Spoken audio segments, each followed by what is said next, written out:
සවැත් නුවර විසූ ඊ타මත් ධනවත් මහාපාල සිටු පුත්‍රයා. දිනක් බුදුරජාණන් වහන්සේ වදාළ ශ්‍රී සද්ධර්ම දේශනාවකට සවන් දුන්නා. ගිහිගෙය කරදර සහිතයි මහානකම නිදහස් යයි ඔහුට සිතුණා. අවසානයේ ඔහු සියලු සැප සම්පත් අතහැර සසුන්ගත වුණා.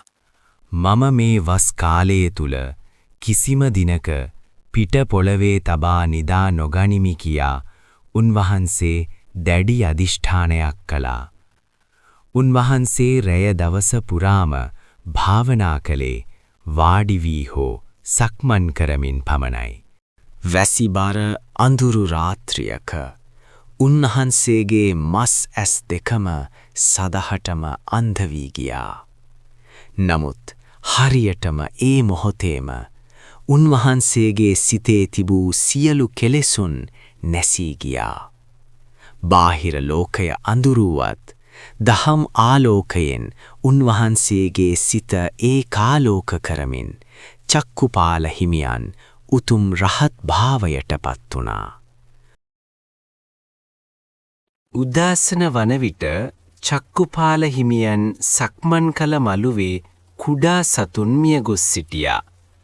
මේ බව භික්ෂුන් වහන්සේලා බුදුරජාණන් වහන්සේට පැවසුවා.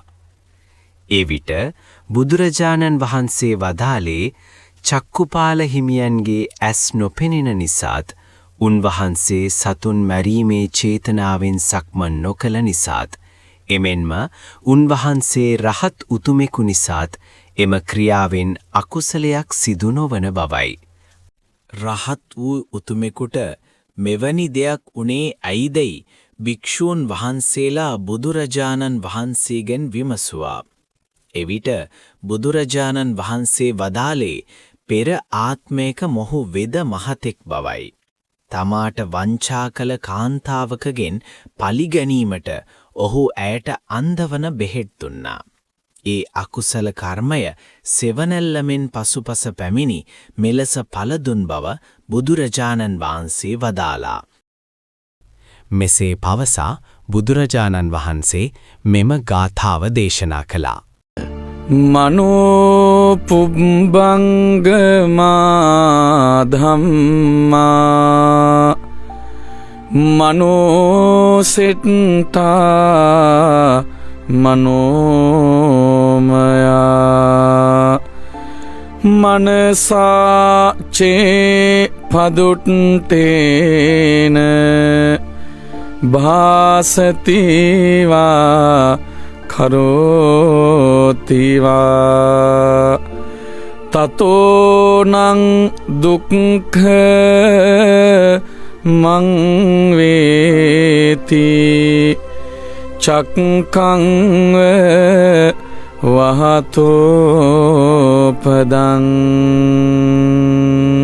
කුසල කුසල ධර්මයෝ සිත පෙරටු කොට ඇත්තෝය. සිත ප්‍රධාන කොට ඇත්තෝය. සිතින්ම උපන්නාහුය. ඉදින් යමෙක් දුෂ්ට වූ සිතින් ක්‍රියා කරයි නම් නපුරු වචන කියයි නම් ඒ කරනකොට දුක ඔහු පසුපස්සේ ගමන් කරයි.